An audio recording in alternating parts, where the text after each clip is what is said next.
know that aortic stenosis is going to increase because the population's aging. So are there new ways to treat aortic stenosis? So let's go to an expert. We've asked Arash from Weill, Cornell, as an attending cardiac surgeon, to answer that question. So what's the concept? What are the new ways to treat severe AS? Well, as you say, the incidence of aortic stenosis is increasing. Sure. The population's aging, and there are lots of patients who are left without any reasonable treatment strategies. It's a really exciting time to be part of the treatment of aortic stenosis because we are now bringing to bear a new technique using catheters and wires to treat patients with aortic stenosis that obviates the need for sternotomy and the heart-lung machine. You are a cardiac surgeon, aren't you? That's right, and so we have to be very careful. But, the truth of the matter is that our ultimate goal is to help as many patients as possible. And as cardiac surgeons, we're staying a big part of the process of developing the new technology. The catheters and wires can be introduced through the groin, or through an incision in the side, or directly into the aorta. But through all these routes, the important thing is that it's minimally invasive to the patient's physiology, meaning there isn't a big sternotomy and there is no need for the heart-lung machine to be involved. And by virtue of that, we can apply this technology to a wider range of patients, sicker patients, sure, older patients, and their recovery is a lot easier by virtue of the fact of not having the big incisions. So it's interesting to me that there's certainly new developments in valves, sutureless valves, sure, other thing, but you're really talking about the delivery of these valves and minimal insults to the patient. And I'm not saying insult in a bad way, but we're thinking about the physiologic thing of a heart-lung machine or a big incision. Is that right? That's exactly right.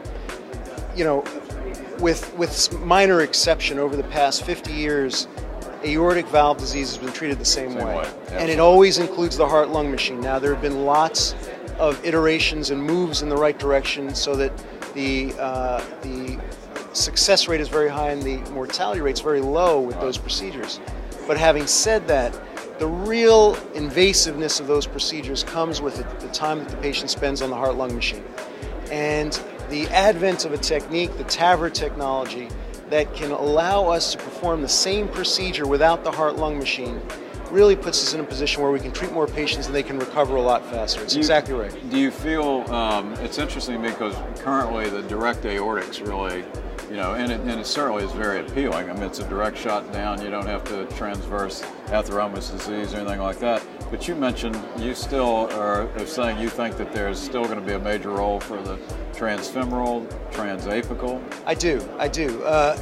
We have done many transapical and transfemoral procedures with really amazing results.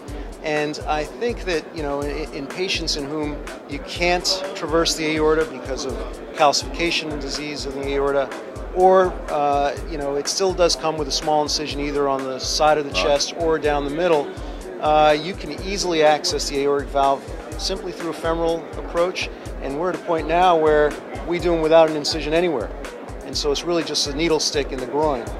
And then we also approach it through the apex of the heart, so we have lots of options for access. What about robotic aortic? Well, I think robotic technology has improved dramatically over the past 10 to 15 years. Sure.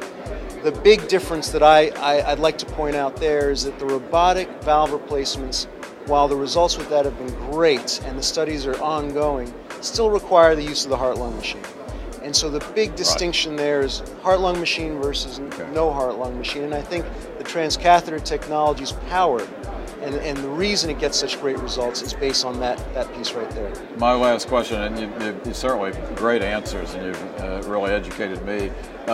So if you were training cardiac surgeons of the future, and you are, don't they need to know how to do sternotomy operations and all that stuff? I mean, in other words, are you saying that we're going to have a generation of cardiac surgeons who are not going to have a lot of experience in that? It's a very good question. The cardiac surgical training today has changed dramatically from what it was. Sure. At the end of the day, cardiac surgeons need to be very versatile. And so the training needs to supply trainees with a toolkit that allows you to perform the procedure through a sternotomy, through a side incision, with a robot, and with catheters.